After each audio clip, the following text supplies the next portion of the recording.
Bonjour à tous, dans cette vidéo je vais faire quelque chose de crucial, c'est vous expliquer ce qu'est un argument en SVT, plus largement en sciences.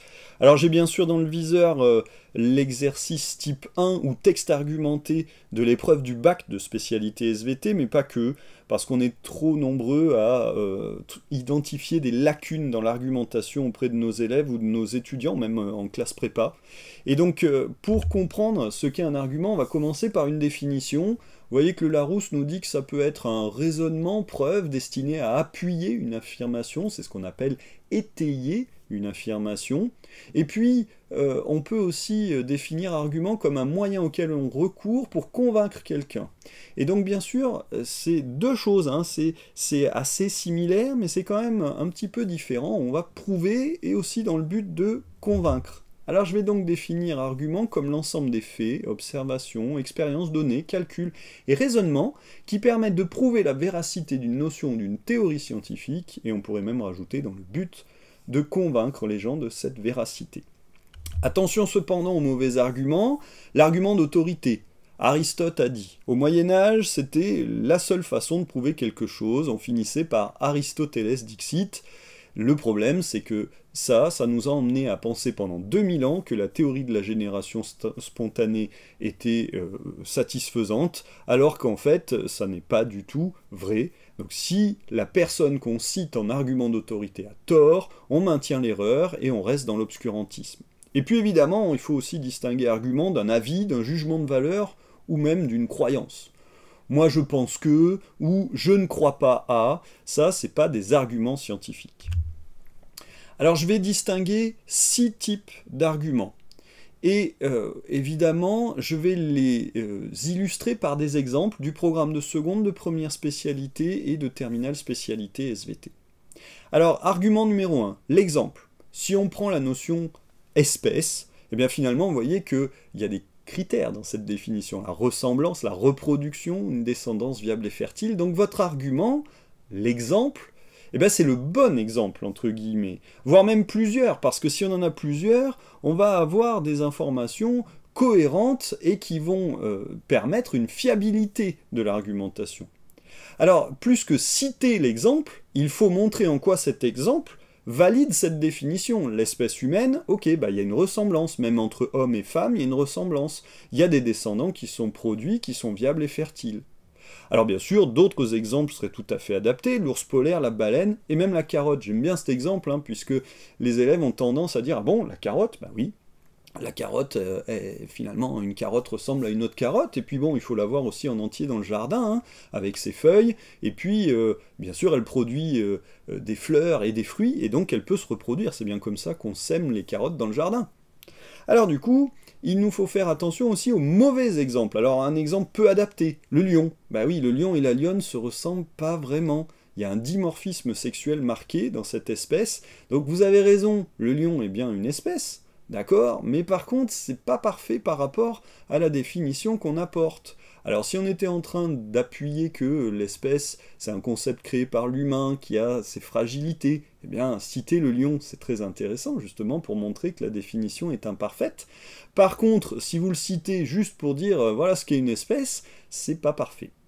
Alors bien sûr, il y a pire. Ça peut être faux. Si vous citez le ligre ou le pisli, eh ben là c'est faux, parce que ce sont des hybrides entre deux espèces, c'est ce qu'on appelle un hybride interspécifique.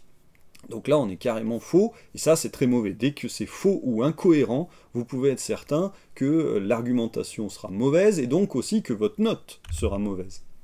Alors, numéro 2, comme argument, le calcul. Oui, le calcul peut être un argument, et je vais vous le prouver, hein. Là, je suis en train aussi d'argumenter moi-même.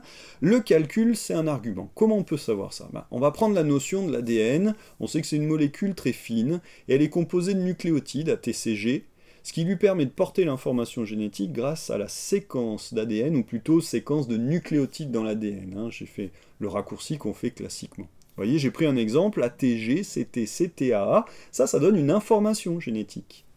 Alors, premier calcul, est-ce que l'ADN est très fin? Oui, mais très fin comment? Ah oui, très fin. Alors, 2 nanomètres. Oui, bah monsieur, 2 nanomètres, c'est 2 milliardièmes de mètre, c'est très fin. Mais en fait, un petit calcul peut vraiment prouver de façon efficace ça. Un cheveu, c'est 200 micromètres, soit 200 000 nanomètres. Ça veut dire que l'ADN est 100 000 fois plus petit qu'un cheveu. Là, quand on a dit ça, on a prouvé que l'ADN est d'une finesse phénoménale, parce que dans la tête des gens, un cheveu c'est déjà très fin. Et si vous leur dites qu'il faut couper 100 000 fois dans le sens de la longueur, hein, pas faire des tronçons, attention, hein, couper dans le sens de la longueur, mais même 2 fois on n'y arrivera pas. Alors 100 000 fois, ça nous amène à figurer le niveau de finesse de cette molécule. Allez, deuxième exemple de calcul, une information génétique infinie. Tiens, on pourrait se questionner sur, voyez ma séquence d'ADN, là, ATG, CTC, etc. Il y a 9 nucléotides. À votre avis, combien il y a de possibilités de morceaux d'ADN différents? Si à la place du A, on met un T ou un C, etc. Il y a 4 possibilités pour chaque nucléotide. Donc 4 pour le premier, fois 4 pour le deuxième, fois 4 pour le troisième, ainsi de suite. Ça fait 4 exposant 9 séquences possibles, soit 262 144 possibilités. Imaginez que dans notre ADN humain, il y a 3,2 milliards de nucléotides. Vous imaginez le 4 exposant 3,2 milliards? C'est un truc de fou. Je pense que le calcul est même pratiquement impossible à réaliser sur une calculatrice ou même un ordinateur. Hein. C'est énorme, énorme. Ça, c'est une argumentation de cette capacité à avoir une information très diversifiée. Alors bien sûr, attention aux erreurs de calcul. Et pire que ça, attention aux erreurs de calcul et aux erreurs de logique. Si vous ne prenez pas le bon calcul, si vous ne cherchez pas la bonne valeur, alors votre argumentation va tomber à l'eau. Troisième argument possible, l'observation. L'observation, je la distingue de l'expérience, hein, parce que finalement, ça peut être simplement naturaliste. Hein. J'observe 2 êtres vivants, je vais sur le terrain et je vois des montagnes et des couches de roches. Il n'y a pas d'expérience là, il y a juste je vois que. Alors ce je vois, on peut l'utiliser pour la mitose. La mitose, on sait que c'est une division cellulaire qui sépare les chromosomes équitablement avec 4 phases, prophase, métaphase, anaphase, télophase. Vous avez appris ça par cœur, mais finalement, est-ce que vous avez retenu l'argument? Non, probablement pas. L'argument, c'est quoi? C'est ce qu'on a fait en TP. Pas tant l'observation microscopique, parce que c'est presque déjà plus une expérience, hein, colorée, etc. Mais l'idée, c'était quoi? C'était de colorer les chromosomes pour repérer des phases en fonction du comportement de ces chromosomes, puisqu'ils se séparent, ils vont se déplacer. Mais alors après, il y a aussi, en prime de l'observation, un raisonnement, c'est-à-dire reconstituer l'ordre logique. Alors si on les observe, ces phases, on en a 4, c'est ce qu'on a fait en TP, mais on les a dans le désordre, puisqu'elles sont un peu n'importe où dans le tissu qui est en train de se diviser, qui est en train de grandir. Donc, à partir de ces observations, on est obligé de reconstituer l'ordre. Et bien sûr, on va retrouver les 4 phases de la mitose, parce qu'en toute logique, on se dit, bon, la télophase, il y a déjà 2 paquets de chromosomes, c'est forcément à la fin, et ainsi de suite. Donc on arrive à reconstituer la logique de l'ensemble par des observations et par un raisonnement. Alors numéro 4, le schéma. Ça aussi, ça peut peut-être choquer, hein. Le schéma, souvent, on pense que c'est juste une illustration. En fait, c'est aussi un élément d'argumentation. Alors je vais prendre l'exemple des enzymes et du site actif. En fait, les enzymes ont une poche, le site actif, qui permet de reconnaître un substrat spécifique grâce à une complémentarité de forme. C'est un modèle clé-serrure, donc il y a quelque chose qui est reconnu grâce à cette forme. Et alors, on pourrait se dire, tiens, bah, dans ma copie, je vais faire ce schéma très général qui fonctionne tout à fait bien pour expliquer le mode d'action d'une enzyme. Sauf qu'en fait, celui-là, il n'est pas bon. Pourquoi? Parce que là, le prof, il va dire, non, ça montre pas la complémentarité de forme. Alors certes, il y a un hexagone et une forme complémentaire de l'hexagone, mais regardez celui que je vais choisir à la place. Alors, bien sûr, on pourrait en faire plein d'autres, hein. Mais celui-là, il est meilleur pour la notion que je suis en train d'évoquer. Pourquoi? Parce que regardez, le substrat, on dirait une pièce de puzzle. Et les pièces de puzzle, vous êtes bien d'accord, hein, dans un puzzle de 1000 pièces, la pièce, elle va à un endroit et pas à un autre. Et c'est ce qui fait ici qu'on va pouvoir prouver que le substrat, il n'y en a qu'un seul qui est fixé au niveau de l'enzyme, parce que il y a cette reconnaissance par complémentarité de forme. Donc là, on a un argument qui est recevable.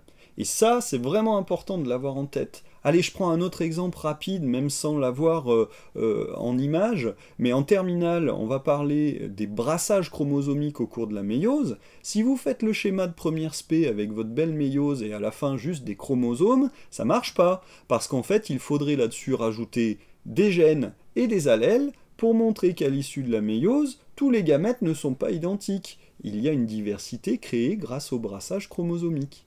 Donc ça, c'est vraiment important de le garder en tête. Là encore, il va falloir un schéma juste, parce que bon, si vous faites le schéma de méiose faux, bon, bah, c'est mal parti, et en prime, adapté. Là, on l'a vu avec ces deux exemples, hein, l'enzyme et aussi les brassages. Et argument numéro 5, une expérience. Alors ça, je pense que vous y avez pensé très rapidement dès le début. Oui, les expériences sont les arguments phares en science. Ça peut venir de nos TP, hein, de nos observations de TP, ça peut être un test ELISA ou Sterloni, etc. Des expériences historiques, et puis les documents, les expériences issues des publications scientifiques actuelles. Hein. Mais pour moi, tout ça fait un même ensemble, c'est de l'expérience. Alors je prends la notion de terminale spécialité en exemple, qui est la photosynthèse, et notamment la phase photochimique avec la photolyse de l'eau. Elle contribue à cliver, à casser la molécule d'eau pour former de l'O2, des électrons et des ions H+. Comment le prouver, comment l'argumenter? Alors ça, bien sûr, pour les sujets type bac, ça va aussi augmenter la masse d'informations à avoir en tête, hein, puisqu'il faut non seulement avoir la notion, mais l'argument. Ici, par exemple, on a les expériences historiques de Ruben et Kamen. Alors comment ils ont fait pour savoir que l'eau est clivée en O2? Eh bien, ils ont marqué l'oxygène dans les deux molécules qui sont utilisées pour la photosynthèse, soit le CO2, vous voyez, c'est la première ligne, soit l'H2O, l'eau. Et du coup, qu'est-ce qu'on observe? Quand on marque l'oxygène du dioxyde de carbone, CO2, l'eau de produit n'est pas marquée. Par contre, quand on marque l'oxygène qui est présent dans l'eau, alors cette fois-ci, l'O2 est marqué. Donc on est bien d'accord, ça nous prouve que l'oxygène est formé à partir de l'eau. Ça donc, c'est un argument qu'il va bien sûr falloir compléter par d'autres, hein. C'est-à-dire que là, par exemple, sur ma notion, j'ai pas prouvé qu'il y avait des électrons et des ions H+, qui étaient produits. Il y a d'autres expériences, hein, notamment la réaction de Hill, qui vont permettre de déterminer la nécessité d'un accepteur d'électrons, etc., etc. Et pour terminer, numéro 6, une modélisation. Vous allez me dire, oh, c'est pratiquement une expérience. Pas tout à fait selon moi, oui, ça fait partie au sens large des expériences, mais je vais faire une distinction importante, hein. C'est notamment en termes de fiabilité, en termes de capacité aussi à, au contraire, cette fois-ci, suggérer ce qui peut se passer ensuite, prévoir un petit peu ce qui peut se passer ensuite. Donc, la notion qu'on peut évoquer en exemple, c'est la résilience. La résilience dans la partie sur le corps humain et la santé, le stress, c'est la capacité d'un système à revenir à la normale après une perturbation, et quand il y a un stress, on sait que la résilience, elle est permise par un rétrocontrôle négatif qui dépend du cortisol. Alors ça, on peut le prouver avec une boucle de régulation avec EduModel, et c'est quelque chose qui va nous permettre de comprendre que les différentes hormones qui sont produites au cours du stress, elles suivent une boucle de régulation, c'est-à-dire quand il y a du cortisol en trop grande quantité, ça va dire à l'hypothalamus et l'hypophyse de réduire leur propre production, hein, et ça, c'est ce qu'on appelle une boucle de régulation. On peut la construire avec EduModel, mais juste la construire comme ça, c'est reproduire la réalité, mais ça prouve rien. Par contre, quand on va faire tourner ce modèle, il y a quelque chose de très intéressant. Vous voyez qu'ici, j'ai ajouté une dose de stress que j'ai maintenue tout au long de l'expérience. Et en fait, on voit que les différents paramètres biologiques vont augmenter. Il y a de plus en plus de CRH, d'ACTH et de cortisol, hein. Donc là, on a la cascade hormonale qui s'établit, hein. C'est pour ça qu'il y a cette chronologie, et puis la glycémie également. Mais vous voyez que après un certain temps, il y a un retour à la normale, c'est la résilience. Sauf que moi, j'ai pas rediminué le stress. J'ai fait un stress chronique. Et qu'est-ce qui se passe quand on fait ça? Vous voyez qu'en fait, on va avoir à nouveau une augmentation des différents paramètres biologiques associés au stress, CRH, ACTH, cortisol, et ce qui se voit sur le graphique, c'est que la réponse va s'amplifier et devenir en fait plus rapide, plus puissante, et donc on va entrer dans ce qu'on appelle le stress chronique, avec une dérégulation de cette boucle qui vise normalement à ramener les paramètres à zéro pour ne plus répondre au stress.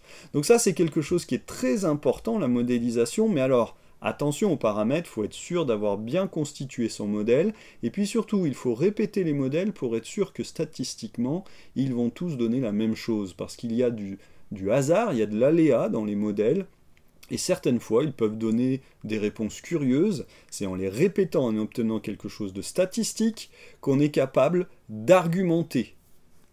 J'espère que vous avez compris tout ce que je viens d'évoquer, que cette vidéo vous aidera à mieux réaliser vos DS de SVT, que ce soit de la seconde à la terminale, voire même en post-bac. C'est vraiment quelque chose d'important. Pensez-y systématiquement, je réponds, c'est-à-dire je donne la notion, et j'argumente à côté. Et si vous faites ça systématiquement, moi je suis persuadé que vous allez gagner beaucoup de points et que vous serez beaucoup plus performant. Je vous remercie de votre attention, je vous souhaite une très bonne journée et à très bientôt parmi nous.